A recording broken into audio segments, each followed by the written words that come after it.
बढ़ते हैं अगले खबर की तरफ। प्रधानमंत्री नरेंद्र मोदी की गारंटी पर जनता ने भरोसा दिखा दिया है। प्रधानमंत्री नरेंद्र मोदी ने खुद कहा है कि विधानसभा चुनाव के नतीजे 2024 में हैट्रिक की गारंटी है। मतलब एजेंडा सेट हो गया है, मुद्दे तय हो गए हैं, आम चुनाव का काउंटडाउन भी शुरू हो गया है। बिखरे विपक्ष के सामने प्रधानमंत्री नरेंद्र मोदी की गारंटी है, जिसका फिलहाल तो कोई काट नहीं दिख रहा है। मतलब 2024 में बीजेपी रिटर्न्स भी की अभी से गारंटी दिख रही है। ये रिपोर्ट देखिए।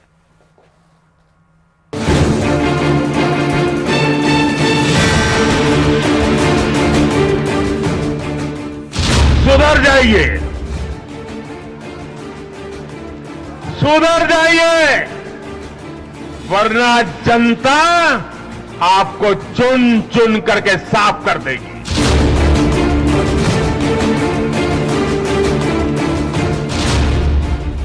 सेमीफाइनल में जीत, फाइनल की भी गारंटी, ये तो बस ट्रेलर है। अभी पूरी पिक्चर है बाकी।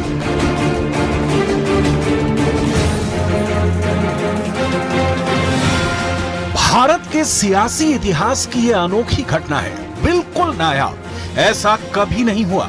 इसे लेकर बहुत कम लोगों ने सोचा होगा। चुनाव जानकार चकित हैं, विपक्ष में खलबली है। कांग्रेस के पास भविष्य की सोच ही नहीं बची है। कांग्रेस जंग लगा हुआ वो लोहा है जो बारिश में रखे रखे खत्म हो जाता है। बड़े बड़े सियासी सूरमा पूर्वानुमान लगाने में फेल हो गए। विश्लेषण हो रहा है, देश के हर शहर में यही चर्चा है। मोदी नाम का डंका बज रहा है। 4 विधानसभा चुनाव के नतीजों में बीजेपी की बम्पर जीत से कांग्रेस के दफ्तरों में सन्नाटा बस रहा है। ऐसा कैसे हुआ? जवाब बस एक नाम है,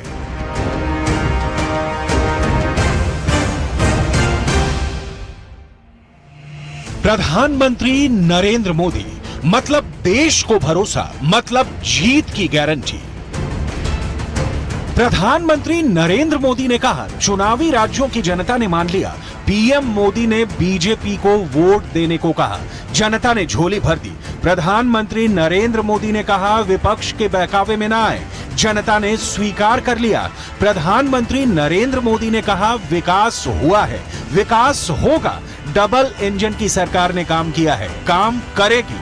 लोगों ने मान लिया, क्योंकि ये गारंटी किसी पलटी मार सियासतदान की नहीं, किसी जातिवादी सियासतदान या परिवारवाद के अलंबरदार सियासतदान की नहीं, बल्कि ये गारंटी है प्रधानमंत्री नरेंद्र मोदी की। देश की हर बहन बेटी को यही कहूंगा कि आपसे जो वायदा बीजेपी ने किए हैं वो 100% पूरे किए जाएंगे। और ये मोदी की गारंटी है।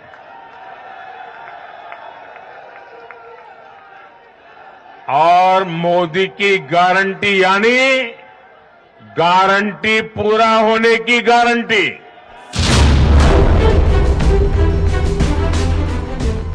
क्यों है देश को भरोसा प्रधानमंत्री नरेंद्र मोदी पर? चुनावी राज्यों में वो कौन से मुद्दे थे जिससे प्रधानमंत्री नरेंद्र मोदी ने लोगों को जोड़ा, डायरेक्ट कनेक्ट किया?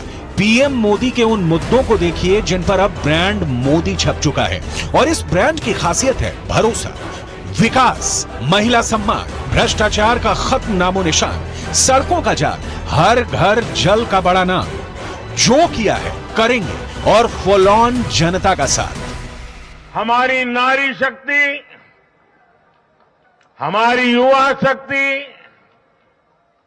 हमारे किसान और हमारे गरीब परिवार, इन 4 जातियों को सशक्त करने से ही देश सशक्त होने वाला है। केंद्र में 9.5 साल पुरानी सरकार और एंटी इनकम्बेंसी का कहीं आता पता नहीं। उल्टे जो वोट झोला भर भर कर मिला, वो अब की बार जनता ने जैसे बोरे में भर भर कर दे दिया। माला माल हो गई है बीजेपी, क्योंकि प्रधानमंत्री नरेंद्र मोदी की जनता ने सुनी। प्रधानमंत्री नरेंद्र मोदी के गारंटी कार्ड पर भरोसा किया। ये जन सैलाब, ये उमंग, ये उत्साह, ये कार्यकर्ता का महाकुंभ, महासंकल्प बहुत कुछ कहता है। जीत के जलवे के बीच बड़ी लड़ाई बाकी है। जीत का सेहरा यहां भी प्रधानमंत्री नरेंद्र मोदी के सिर है, वहां भी प्रधानमंत्री नरेंद्र मोदी के सिर सजता दिख रहा है, क्योंकि ये राज्यों के विधानसभा के नए आंकड़े देखने वाले नहीं पूछेंगे। वो नहीं पूछेंगे कि अलग अलग राज्यों की जीत में पूरा विपक्ष, चाहे बीआरएस हो या कांग्रेस, सिर्फ पीएम मोदी से लड़ती दिखी। पीएम मोदी से ही पूरा मुकाबला चला। इसलिए बीजेपी की जीत की जश्न के पीछे उस मोदी फैक्टर की तह में तलाश करेंगे जिसने 2024 लोकसभा चुनाव का एजेंडा सेट कर दिया है, जीत की राह तय करती है।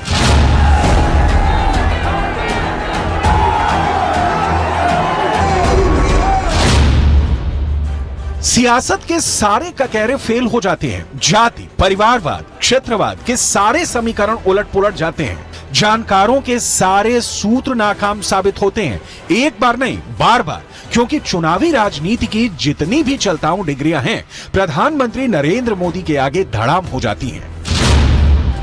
मध्य प्रदेश में कांग्रेस के कमलनाथ के मुकाबले मोदी का नाम लिया गया। छत्तीसगढ़ में कांग्रेस के भूपेश बघेल के मुकाबले बीजेपी ने पीएम मोदी को आगे रखा। राजस्थान में कांग्रेस के अशोक गहलोत के मुकाबले भी बीजेपी का सहारा पीएम मोदी ही रहे। बीजेपी ने राज्य के किसी एक नेता के नाम दांव नहीं खेला, पूरा चुनाव ब्रांड मोदी के नाम पर लड़ा गया। यहां यह भी देखना बहुत जरूरी है कि विपक्षी एकता वाली पार्टियां जो लोकसभा चुनाव 2024 में प्रधानमंत्री नरेंद्र मोदी से डायरेक्ट मुकाबला करने का ताल ठोक रही हैं, इस चुनाव में क्या करती रही। मध्य प्रदेश चुनाव में बीजेपी के खिलाफ कांग्रेस के साथ साथ आम आदमी पार्टी, समाजवादी पार्टी और जेडीयू भी लड़ी, लेकिन अखिलेश यादव और कमलनाथ के बीच जो हुआ वो निराश करने वाला रहा।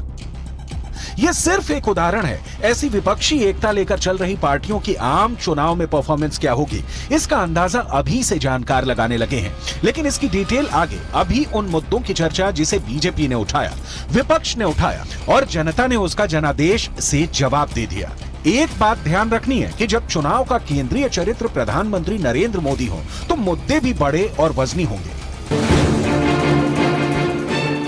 बीजेपी के लिए राज्य विधानसभा चुनाव उन मुद्दों के ट्रायल का भी रहा जिसे लेकर वो लोकसभा चुनाव 2024 में जनता के बीच जाने वाली दिख रही है। इन मुद्दों की समझ और मुद्दों की दलील का इस चुनाव में विपक्ष के पास कोई तोड़ नहीं दिखा। बीजेपी अपने परंपरागत हिंदुत्व और राष्ट्रवाद के मुद्दे पर ही कायम रही। इस बार राज्यों के हिसाब से मुद्दे बदलते रहे। राजस्थान में कन्हैयालाल हत्याकांड, तेलंगाना में उर्दू को दूसरी भाषा बनाए जाने को लेकर, छत्तीसगढ़ में भ्रष्टाचार का मुद्दा, मध्य प्रदेश में महिला लाडली बहना योजना। इन चुनावों में महिलाओं ने, बहनों बेटियों ने एक प्रकार से भाजपा के विजय की पूरी जिम्मेवारी अपने हाथ में उठा ली थी और भरपूर आशीर्वाद दिया है। इन सारे मुद्दों पर प्रधानमंत्री नरेंद्र मोदी ने जनता से जो कहा उसका असर देख सकते हैं आप राज्य विधानसभा चुनाव के नतीजों में और आगे आने वाले लोकसभा चुनाव 2024 के नतीजों में। कांग्रेस ने जातीय जनगणना और पिछड़ा कार्ड खेला तो बीजेपी ने उसका जवाब महिला आरक्षण कानून से दिया। अलग अलग राज्यों में कांग्रेस की तरफ से बीजेपी के खिलाफ स्थानीय मुद्दे भी उछाले गए। सीधी में हुए पेशाब कांड का मुद्दा कई बार उठाया गया। कांग्रेस नेताओं ने बेरोजगारी और महंगाई के साथ साथ बिजली, सड़क और पानी जैसी बुनियादी मुद्दों को लेकर बीजेपी को टारगेट करने की पूरी कोशिश की, लेकिन प्रधानमंत्री नरेंद्र मोदी को घेर पाने में विपक्ष समर्थ नहीं हुआ। जाहिर तौर पर बीजेपी फ्रंट फुट पर खेल रही है। चुनाव नतीजों के बहुत पहले से बीजेपी आम चुनावों के लिए कमर कसकर मैदान में कूद चुकी है। विपक्ष का मेल, सीटों का तालमेल, विपक्षी नेताओं का आपसी खेल और इन सबके बीच प्रधानमंत्री नरेंद्र मोदी को फेल करने की कोशिश। कुछ महीनों में पिक्चर क्लियर होगी कि इन सबका असल वाला अंजाम क्या होता है। 3 राज्यों ने बीजेपी को वोट से मालामाल कर दिया और अब की बार तो चुनाव के अलावा देश की परिस्थितियां भी मोदी सरकार के समर्थन में खड़ी दिख रही हैं। नजर डालिए, दूसरी तिमाही में शानदार जीडीपी ग्रोथ रेट, शेयर बाजार ने रचा इतिहास, औद्योगिक उत्पादन ने पकड़ी रफ्तार, नवंबर में शानदार जीएसटी कलेक्शन। चुनाव मुद्दों पर सवार होकर सफर करते हैं और प्रधानमंत्री नरेंद्र मोदी विपक्षी मुद्दों का हल बहुत बढ़िया तलाशते हैं। विपक्ष जहां वादे करता है, पीएम मोदी वादों को पूरा करने की गारंटी देते हैं।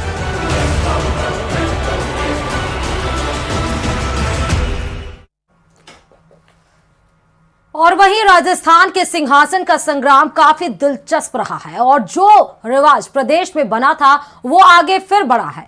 5-5 साल की पार्टी की सरकार एक बार फिर रिवाज में कायम दिखी और फिर बीजेपी ने बढ़त बनाते हुए राजस्थान पर कब्जा कर लिया। देखिए ये खास रिपोर्ट।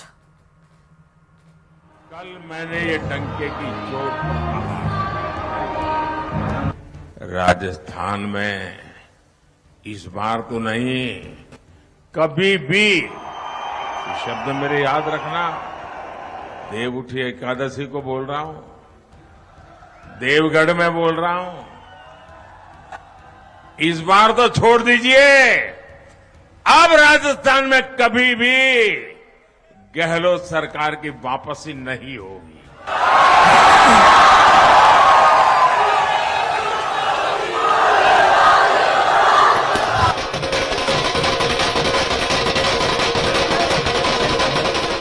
ये रिवाज है और यही चल रहा है, क्योंकि ये राजस्थान है और यहाँ जो रिवाज बन जाता है वो साल दर साल चलता रहता है।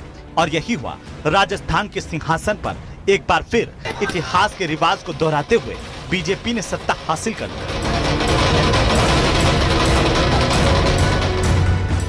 कांग्रेस सरकार की योजनाओं और गारंटियों ने कोई कमाल नहीं दिखाया और बीजेपी ने जो कांग्रेस के खिलाफ माहौल तैयार किया वो काम कर गया और बीजेपी ने राजस्थान में इसी के साथ अपना परचम लहराया। ये रिवाज था या कांग्रेस के खिलाफ लोगों में गुस्सा, ये सबसे बड़ा सवाल है, क्योंकि ये पिछले 30 सालों से चला आ रहा है।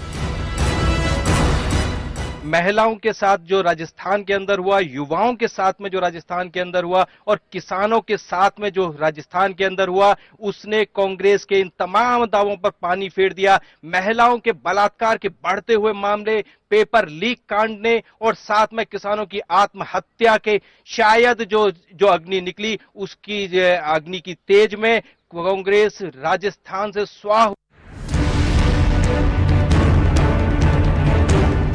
यहाँ आपको एक और बात पहले समझनी होगी जो सबसे ज्यादा अहम है, और वो है वोटिंग का प्रतिशत, क्योंकि इतिहास गवाह है जब जब वोटिंग का प्रतिशत बढ़ा है तब तब सत्ताधारी दल को अपनी गद्दी से हाथ धोना पड़ा है। 1998 से लेकर 2018 तक ऐसा ही देखने को मिला है और 2023 में इसे दोहराते हुए इसको भी कायम कर दिया है। वोटिंग प्रतिशत को समझिए, आखिर वोटिंग प्रतिशत क्या कहता है। 2013 में हुए चुनाव में 75.04% वोटिंग हुई, तो 2018 के चुनाव में 74.06% मतदान हुआ। 2008 के मुकाबले 9% ज्यादा वोटिंग थी, जो 2013 के मुकाबले 1% कम था। बीजेपी को 163 तो कांग्रेस को 21 सीटें मिली थी, कांग्रेस को 99 तो बीजेपी को 73 सीटें मिली थी। बीजेपी ने पूर्ण बहुमत की सरकार बनाई थी, 1% कम वोटिंग का कांग्रेस को फायदा मिला। इस बार भी वोटिंग का प्रतिशत बढ़ा और कांग्रेस को गद्दी छोड़नी पड़ी। दूसरा जो इम्पोर्टेंट चीज है कि करप्शन के परसेप्शन को बहुत अच्छे ढंग से इन्होंने जनमानस में बैठाया, और जो सबसे अहम बात है कि मुख्यमंत्री अशोक गहलोत का वो बयान कि मैं कुर्सी छोड़ना चाहता हूं लेकिन कुर्सी मुझे नहीं छोड़ती, वो बयान कहीं न कहीं सचिन पायलट के जो अनुयायी हैं उनको नागवार गुजरा। और आप देखते हैं कि घाट की गुणी के नीचे जो पूर्वी राजस्थान है, जहां पिछली बार कांग्रेस का झंडा बुलंद हुआ था, वहां कांग्रेस फंसती हुई नजर आई और वहीं से पटकथा लिख दी गई। मेवाड़ जो संघ की प्रयोगशाला है, संघ के लिए उपजाऊ भूमि है, वहां कमल खिलना तय था, वहां बड़ी प्रमुखता के साथ कमल खिला और ये पूर्वी राजस्थान और मेवाड़ दोनों ने मिलकर जीत की पटकथा लिख दी। मैं मुख्यमंत्री पद छोड़ना चाहता हूं, पर ये पद मुझे नहीं छोड़ रहा है। अब तो समझ जाओ कितनी हिंदुस्तान में कितने मुख्यमंत्री हिम्मत है तो ये कहे कि मैं पद छोड़ना चाहता हूं, पद मुझे नहीं छोड़ रहा, बताइए दीजिए।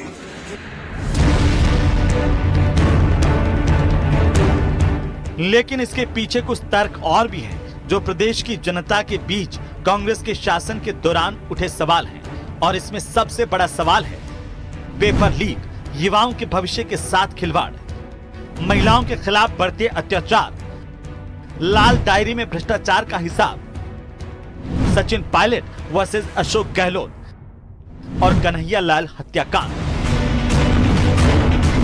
इन सब ने जहां कांग्रेस की सबसे बड़ी खामियों को उजागर किया, तो वहीं बीजेपी का मिशन राजस्थान भी सबसे बड़ा फैक्टर साबित हुआ, क्योंकि बीजेपी ने अपने मिशन राजस्थान में सभी दिग्गजों को मैदान में उतार दिया था। यहां तक कि पीएम मोदी ने खुद चुनावी मैदान में ताबड़तोड़ रैलियां, जनसभाएं और रोड शो कर बीजेपी के पक्ष में माहौल बनाया था और भविष्यवाणी भी की थी कि कांग्रेस नहीं आने वाली है। राजस्थान में इस बार तो नहीं, कभी भी, ये शब्द मेरे याद रखना, देव उठी एकादशी को बोल रहा हूं, देवगढ़ में बोल रहा हूं,